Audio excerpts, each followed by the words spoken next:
Yes, I defend Animal Farm. I think that the Animal Farm of 2025 was actually a decent movie. Not a great movie, not an amazing movie, just decent. I rated it 3 stars on Letterboxd, and I'm here to defend it. So, I think the first argument that I've seen a lot of people make is, what is this movie for? Who is this movie written for? Because it is a political commentary as a kids movie, and people are like, "Who? Well, where's the audience here?" And I personally think that the audience is just kids. I don't see why we can't have political commentary for kids. They're going to be eventually learning politics in schools, and I feel like this movie does a good job at simplifying that for a 5-year-old or a 6-year-old. I think it does a very good job at that, as throwing in all these kids jokes as well. I think it does a good job. And additionally, the movie is quite competently written. It is not doesn't have any major plot holes. It is very thorough, and it gets to the point that it needs to get to. And additionally, if we look at the book itself, it is inherently a ridiculous idea to begin with.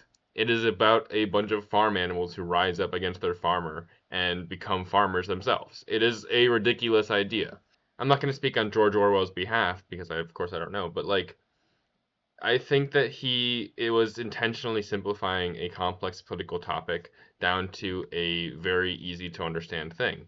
And that's essentially what this movie does. It takes a complicated political story and makes it easier for like a younger kid to understand.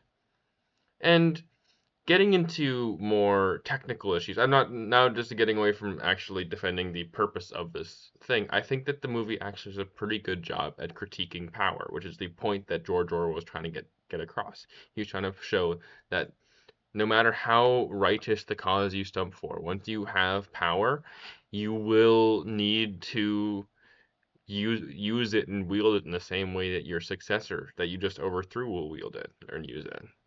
And I think that it does a very good job at portraying Napoleon as a as the same kind of person that Farmer Jones was, because they were both very weird and odd people. The only weird and odd people are the ones who seek power. Farmer Jones was a whack job. Uh, Pilkington is a weirdo as well. Napoleon, I've seen that people like criticize this joke, um, that Napoleon like farts, and the whole point is that, oh, it's funny because he farted. But I even defend that kind of joke because it's showing how Napoleon is just a freaking weird guy. Because only deeply, deeply weird people are actually want power, like political power, in a society. Lucky and Snowball, on the other hand, the good people on the story, they don't want political power. What they want is to help out the farm.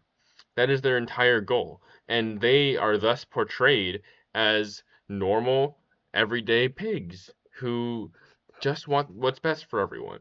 And they're portrayed in a very like positive, like do gooder attitude. I think they did a really good job with that.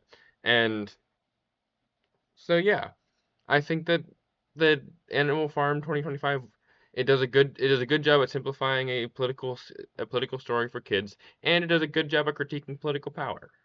That's what I think.